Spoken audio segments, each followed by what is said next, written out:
Hey everybody, welcome to Cast and Core TV. This is your girl, Miss Public Info, here with the latest and greatest and sometimes hated updates of the most high-profile cases going on around the country. Today is Friday, and we are here, TGIF. The top of the stories that we have today, we're going to talk about three, but they're all but one is a revisit. So the first one is a revisit to the Dakara Rose Thompson case. Unfortunately, 19-year-old Dakara her body was found. Um, in some parts of Maryland. I want to now share my screen so we can talk about how this all unfolded and what we know right now, or what the police is currently letting us know about it. Certainly, because we are in the middle, or they are rather in the middle of this investigation. Everything is sort of hush hush, but they are allowing the public to know what is pertinent for public safety, which is very normal, uh, pretty much standard protocol for police investigations in terms of disseminating information to the public for public safety purposes. Now, about a Bowie man by the name of Hugo Hernandez-Mendez, who is 35 years old, has been charged with the unaliving of 19-year-old Dakara Thompson. Surveillance linked him to a home where police say he unalived Thompson in his bedroom. Her body was found off of Route 50. Investigators expect uh, the death to be ruled a homicide. They believe that she was taken from the home of Mr. Hernandez and then taken to the second location after she was already deceased. Now, they say that this 35-year-old Hugo Hernandez Mendez, he's facing first and second degree uh, MURDER unaliving charges after detectives have linked him to this homicide.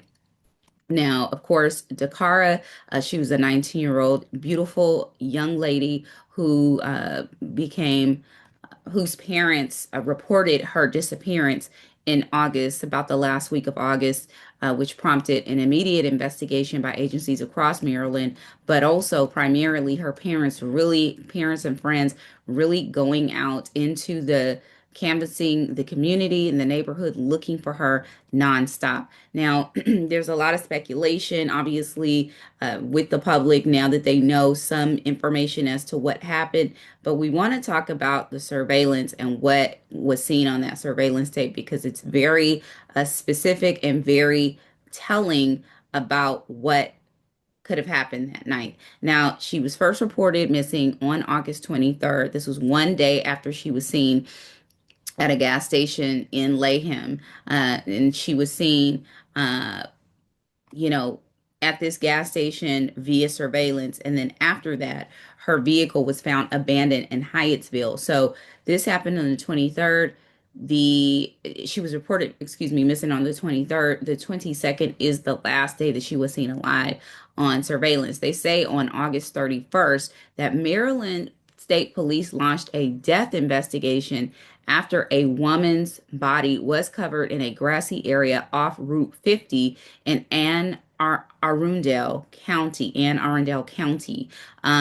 Authorities have since confirmed that this body was the body of Dakara. Now, during a news conference earlier today, officials said that the surveillance footage obtained by detectives showed Dakara approaching a black SUV in the early morning hours of August 23rd. Authorities say that after speaking with whomever was in that driver's seat, she entered the vehicle, which was later traced to a home on Cambridge, excuse me, guys, on Cambridge Drive in Bowie, Maryland.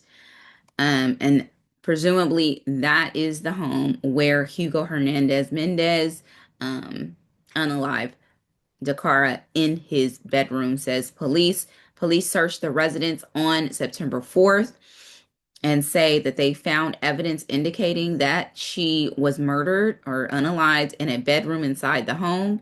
They say that this character, Hernandez Mendez, who lives at this address, had access to the SUV, was taken into custody shortly after, and now the chief medical examiner, aka the coroner, has not yet determined her exact cause of death, but police expect it to be ruled a homicide.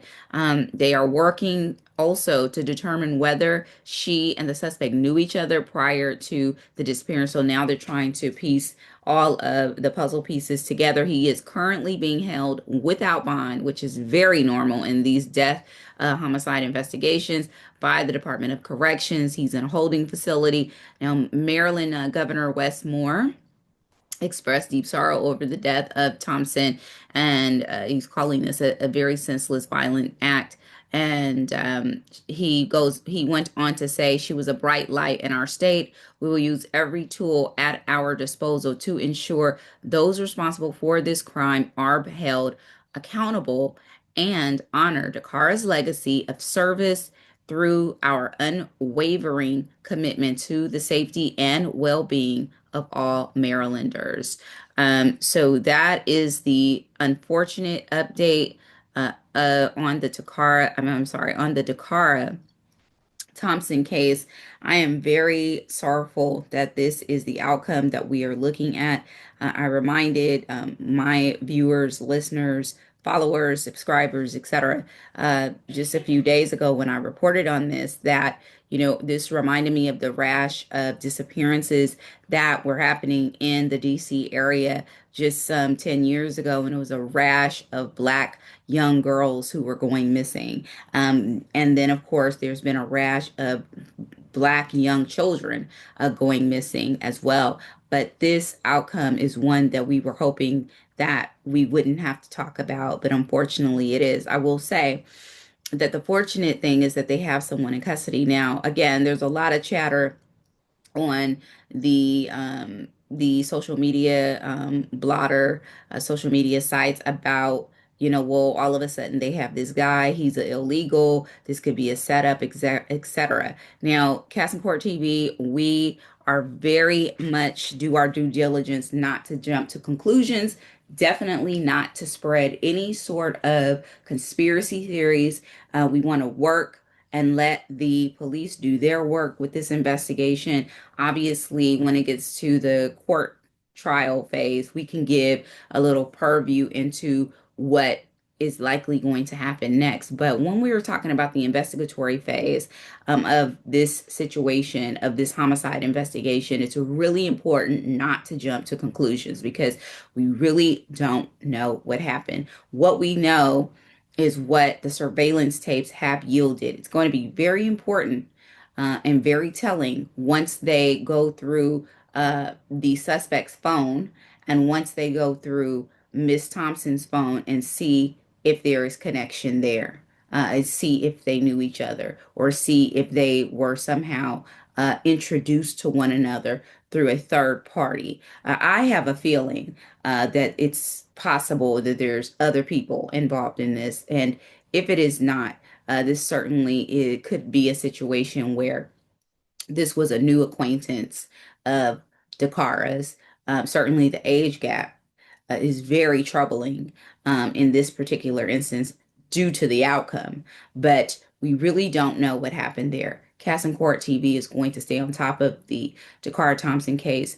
Our prayers are with her family. We are very sorry that this is the outcome. It's another young Black life cut short, another young life in general cut short, and it is just very tragic. Very, very tragic. Young ladies, especially, but everyone, please, please keep your head, as I always say, on swivel while you're out here in these streets, when you're out here in public. You need to be very alert as to who's watching you, who sees you. You should always have some form of protection on you. Young ladies, especially, should have some form of protection. I have a personal belief, and if you don't believe this, this is okay, and I don't mind that you disagree. But because it's my show, I'm going to say what my personal belief is. I believe that every woman should own a firearm, and every woman should learn how to utilize that firearm. I learned how to utilize a firearm When I was working at the district attorney's office, I was taught how to use a firearm by detectives. I was taught by law enforcement how to use a firearm. And I believe I've never had to utilize my firearm to protect myself in any sort of way. I hope I'm never in that situation, but I do believe that all women should, especially, should own a firearm. Definitely, because you need to protect yourself. Not every man is the enemy. Not every person is out to get you, but certainly there are people out here who are monsters. There are people out here who are looking for an opportunity to ruin your life, take your life, etc. So please be mindful of that and do not be a victim if you can help it. Okay, now let us move on to Dame Dash. We're going to talk about Dame and Dash. There was some news yesterday. I didn't want to sort of talk about this in the, uh-oh, wrong thing. Hold on. I didn't want to talk about the Dame and Dash news until everything was sort of complete on it, I don't know why this is like showing this and not that. So let me take that off and then we'll see. Here, okay. I didn't want to talk about the Dame Dash news until I was completely assured of the outcome of the situation. But Dame Dash has filed for bankruptcy. He is reportedly $25 million in debt. His attorneys were in front of a judge just yesterday in the Southern District of New York. During the same time, Sean Combs's attorneys were in a tete-a-tete with the sexual assault, alleged sexual assault victim who is suing him and her Pierre. They were all in the Southern District of New York federal court building yesterday handling their business. And Dame Dash's attorney was there and speaking on his behalf about uh, this bankruptcy. And so let's get into this and let's talk about it. Now, it's been no secret that Dame Dash has had a lot of financial issues over the course of probably the last 15 or so years. Um, why he's had those financial issues are arguable, and we are not here to at Cast and Court TV to talk about why, the what, the where, and bringing in other parties into this particular discussion. But we want to talk about the court process, and we want to talk about Dame Dash and this bankruptcy and what this actually looks like. So yesterday, a notice of bankruptcy a notice of bankruptcy stay was filed in the Southern District of New York courthouse confirming that Damon Dash for Chapter 7 bankruptcy in bankruptcy court for the Middle District of Florida. Now he's the co-founder, of course, a co-founder of Rockefeller Records. Of course, the other co-founder is Sean Carter. Now he reportedly now has no income, and he just has $4,300 in personal property at this point. Now, this is according to court documents obtained by Cast and Court TV as well as All Hip Hop. Um, his belongings include a $500 phone, $2,500 in jewelry, uh, clothing, two firearms, and $100 in cash. He has a total of $5,200 in his monthly expenses. Dame, of course, is 54 years old. He is over $25 million in debt, including back taxes totaling $8.7 million owed to the state of New York and the IRS. He has $9.65 million that he owes to the New York State Department of Taxation and Finance, and he has $5.79 million owed to Los Angeles County, and $3.5 million owed to the New York Division of Taxation. These are presumably places where he's owned property. And you have to pay taxes on that property. So this is likely where those tax monies or tax totals are coming from, as well as just um, income tax as well, earning money in these particular states and owing taxes on that earned money. That could be the reason as well. Now, money problems, of course, have again surrounded Damon Dash in recent years. This past June, he was forced to part ways with major assets, including various copyrights and even his film company, among other businesses, to help pay over $800,000 in damages owed to a filmmaker by the name of Josh Weber, stemming from a defamation and copyright infringement lawsuit from 2019. So it's just really, this is just really just sad to know, to see.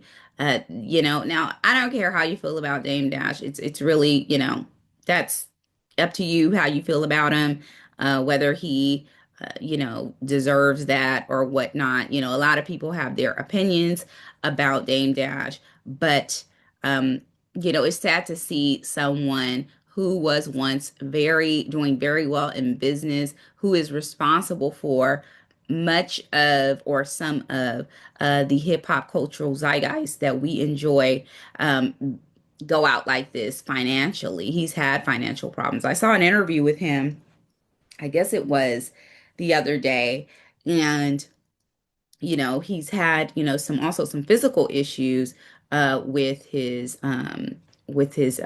dental work. And he was talking about, he's going to get he's in the process of getting his dental work, fixed and everything. And I think at the time he had like some sort of flipper or something. And it seemed that he was maybe a little bit embarrassed by that because people had been making comments about it. But he's like, I'm going to get that fixed. And he's also had dental issues in more recent times too. I would say in the last 2 to 3 years, he's also had these issues as well. So he has really sort of plummeted down the whole of someone who was once at the top of the cream of the crop, rather, of as far as it relates to hip hop moguls and guys who are really making paper in industry. And now to see him at this level is really sad. But also Dame Dash has had a bevy of financial issues. I ticked some of them off. One of the things they did not mention is his child support. It was a very public situation that he was going through not even 10 years ago, where he was owing child support to, I think, the child that he shares with Rachel Roy, the fashion designer. So it's just really hard to, see someone in that way. I don't care what you think about a person. I don't think there's a person on the planet, if you're a decent person, that wants to see someone struggle, right? Because everybody knows what that is and what that looks like.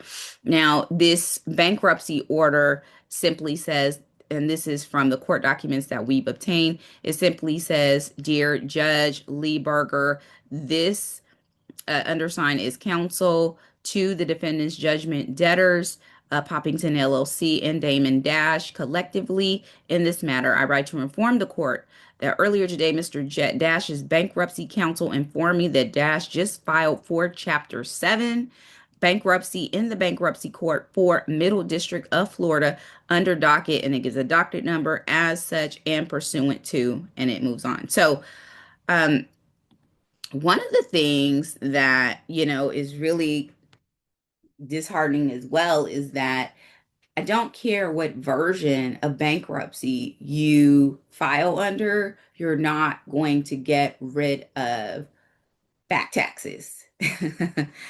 You're not going to get rid of back taxes. Like, it's just, you have to pay taxes. Now it's going to, I don't know if they can fix it where the taxes can stall in accruing more interest so that more doesn't mount on because you are someone who has filed bankruptcy. I don't know if that's a thing, but I do know that when someone files bankruptcy, if you owe money to the federal government, taxes, student loans, None of that is under that umbrella. And so that is disheartening for Dame Dash because he owes millions in back taxes. And it's really sad. Really, really sad. Nobody wants to be in debt at all, not even by the thousands or hundreds, but certainly in the double digits of the millions. I mean, that is just really, that's tough. I think they, may put him on a payment plan or something like that to help, soften that. But there's no way that he's going to get away scot-free of paying those millions of dollars of taxes to multiple states, California, New York, Florida. It's just not going to happen like that. So we'll keep our ear to the ground on that and see what's next for him. But it doesn't look good. And like I said, no matter what you think about a person, the things that they may have done or they did do, we know they did do, or whatever it might be, it's just sad to see that he's come to this juncture. And also when you start looking at the uh the itemized items that he's in debt over. He has this legal judgment that he got is owed to the filmmaker that we talked about, the defamation suit. That's $4 million. He has millions owed to the IRS and tax departments in New York, New Jersey, and Los Angeles. So unpaid taxes. And then his child and spousal support is approximately $647,000 that he owes an unpaid child and spousal support owed to his ex-wife, Rachel Roy, and then a woman named Cindy Morales. So it's just it's just awful. It's just awful. And then of course, there was talk about him selling parts of whatever copyrights that he owns on I think one of Jay-Z's albums or something like that, the Blueprint or something like that. So, he's had to sell off uh assets, big assets, in order to fulfill his debts. This was the reasonable doubt, yes. So Dame Dash was compelled by the state of New York to auction his one-third stake in the album Reasonable Doubt to satisfy his tax debt. And the New York state ultimately purchased the stake, the third, for $1 million late last year.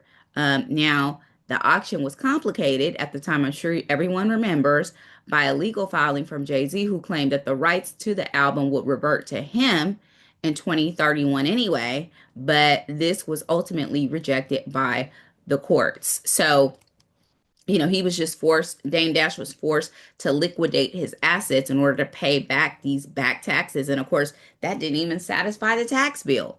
It's just really, really crazy. And of course, the Reasonable Doubt album is an iconic album. This is the album that really sort of sets the tone for Jay-Z's career as a rapper, of course. And the fact that Dame Dash uh had a third stake in this because he was the co-founder of Rockefeller Records, which the album was recorded under, but though it was distributed by Priority. It's crazy that he no longer has that. That's a gold mine. But I digress. I could go on and on. Okay, guys. Now, yesterday I reported on the Diddy of it all, and I was talking about this legal definition of prostitution and how his team was saying, well, the DOJ is, trying to, or they convict the DOJ or the courts rather convicted Sean Combs on the Mann Act, um, stemming from the definition of prostitution, which is not the definition utilized in the Mann Act. So therefore, the conviction should be thrown out. He should be acquitted. He should be given a new trial. So that, of course, we're waiting for the judges' response on that. But other parts to this filing that they made were also very interesting. Wanted to come back to this and talk about the fact that In this filing, Diddy's attorneys, Sean Combs, as I like to refer to him now, Diddy is his stage name. This is not a stage. This is court. Sean Combs' attorneys says that he was engaged in amateur uh, PORN and not prostitution. They go on to say that he never profited in any way from the SEX, that the recordings that he made were simply amateur PORN, meant for his personal use, and thus did not qualify as prostitution. His team also argued that he is the first person to be convicted under the Mann Act for this particular set of circumstances. And of course, they feel like, the law should not apply in this case because of that. Now, there's a lot of slippery slopes here with that because number one, even though Sean Combs never profited from the hiring of the escorts, it's still illegal to hire people for the act of sex. Doesn't just because you don't have or make a commercial profit out of it doesn't mean that the act of hiring people for these acts is okay. And again, I want to reiterate, we had one of the escorts take the stand during the trial court phase of this case and admit that he knew that he was being paid for SCX, especially after he was utilized by Sean Combs and Cassie over and over again. And we need to remind everyone that Sean Combs did make the direct hiring of these escorts. Maybe he didn't do it every time, but he did do it at least twice, which is the reason why he got hooked up for those 2 counts on the Mann Act. It doesn't matter that he didn't do it every time. He did it twice, 2 counts. So therefore, that is within the legal realm of the Mann Act. So he doesn't have to actually make a financial profit. Now, the fact that he didn't make a financial profit after over hiring escorts or any of that is probably the reason the jury did not find him guilty of sex trafficking, because there wasn't any commercial profit. Though for sex trafficking convictions, you actually don't have to also have any commercial profits there either. But I digress. This conviction is based on the fact that he hired escorts, that he hired them for sexual activity, which was admitted by said escorts on the stand during the trial court phase. Now, um, we're going to go into the fact that they're saying that this is, amateur PORN. They talk about the fact that, this was filmed. They say that if the people did not want to be filmed, they could have sent Sean Combs a cease and desist, and that it would have been over. But this is amateur PRON, and he was creating this for himself, that Cassie, you know, knew that she was being filmed, that she testified that he only ever watched her have sex with others. It's also stated that nobody was technically paid to have sex or participate in these, and instead they were paid for their time, which we know is a crock because these people were actually filmed doing these activities. So that's another reason we know they were hired for sexual activities. Now, the fact that he is saying that, oh, well, these people could have, or his people are saying that, oh, if they didn't like it, they could have filed a cease and desist and this would have been okay. Listen, first of all, he utilized the filmings or the films of the sexual acts to actually control and coerce Cassie into doing more activities with him. They showed these videos and freak offs during the trial phase of this case, and though these people knew they were being filmed, these people were also being threatened by, I'll show this video to so and so. Both Daphne Joy and Cassie were being threatened by him in that way. Now, there are conflicting statements that came out during the trial court phase of whether the escorts were made fully aware if they were being filmed. That's the problem. Were the escorts aware? Now, Don, who was an escort, he told, that did not testify, I believe, he told People Magazine in a post-trial interview that the sexual encounters were often interrupted or brief, and it was unclear whether he knew he was being recorded or not. So that's another thing that people don't know. Now, Sheree Hayes, who I think was the Punisher, he testified that that Sean Combs would direct Cassie in a way that would make her uncomfortable, and that he filmed the encounter. So the Punisher, he knew that he was being filmed, but not everyone knew they were being filmed. So there's no possible way that these people could have filed a cease and desist to say, well, no, I don't want to be filmed, if they never really knew from the beginning. So this whole thing with his um, attorneys saying, well, they could have filed a cease and desist. Oh, this is amateur PORN. Yeah, but it's like it's amateur PORN if everybody knows they're doing it for those reasons, which they didn't. That if everyone knows they're being filmed, which they didn't. And so that's the problem with the situation. And it's amateur PORN if people are not being threatened or coerced to participate, which is what the case was with both Ventura and Jane Doe. Of course, with Jane Doe, there were some issues because, she's, I can't even get into that. But the bottom line is, it was stated during the trial court phase, during her testimony, Jane Doe's testimony, that she felt like she had to do this act in order to keep a roof over her head. Obviously, people feel like, well, she's a gold digger, so she did that to, gain access to money and things of that nature. But regardless, what I'm really saying is that these productions that he put on were a lot less like amateur PORN, because when these women said that they didn't want to participate anymore, they often received uh, the blunt force in of violence if they didn't, or some sort of other kind of coercion, as in embarrassment or things of that nature. So anyway, we will come back to that to see. The judge will decide on this probably via um,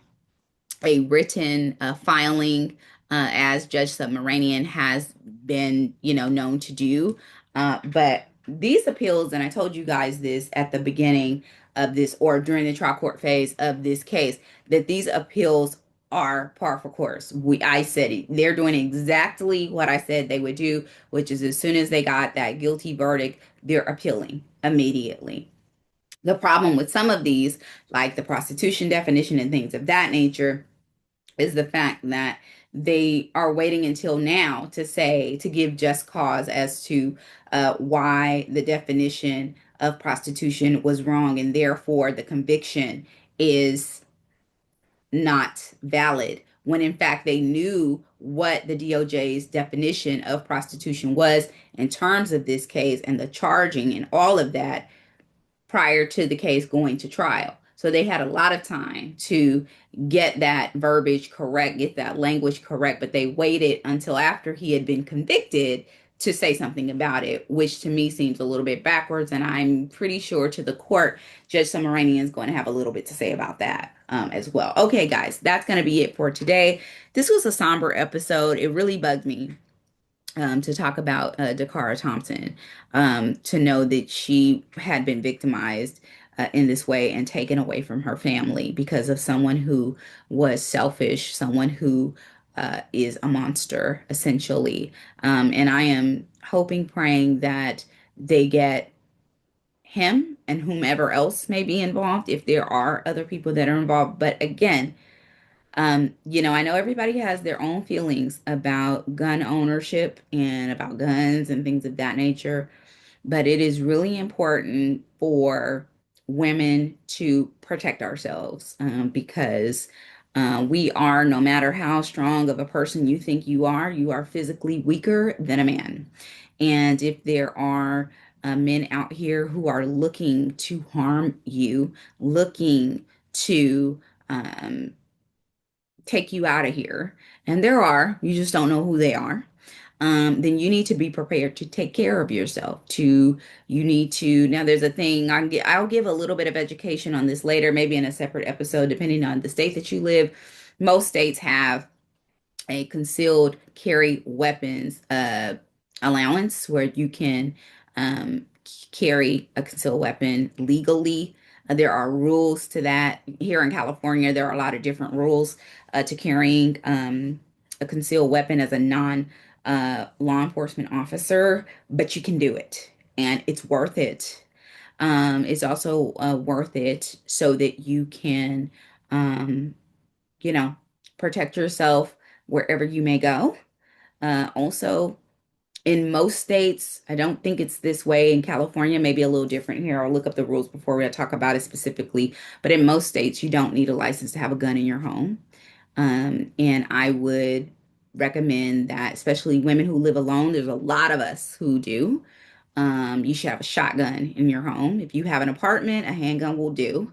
But if you have a house and you live alone or you live there with just your kids or whatever the case is, you need to have a lockbox. You have children, you need to be responsible, it needs to be up in high places where they can't reach it, where they're not able to harm themselves. Always remember that because you will be liable if they get a hold of that and hurt themselves. But if you have a house, or if you have a large apartment, you should have a shotgun. You most definitely should do that because you need to be able to take care of yourself. And definitely, in order to have a concealed carry weapons permit, you have to put in a certain amount of hours in training and knowing how to utilize the weapon, when to use it, and all the rules that go along with utilizing the weapon, um, according to your state legislator. So, I just really think that the influx of crimes against women, violent crimes against women, especially what uh, I would call them, uh, I can't think of the word right now, but I women being sort of perpetrated against by those that they know.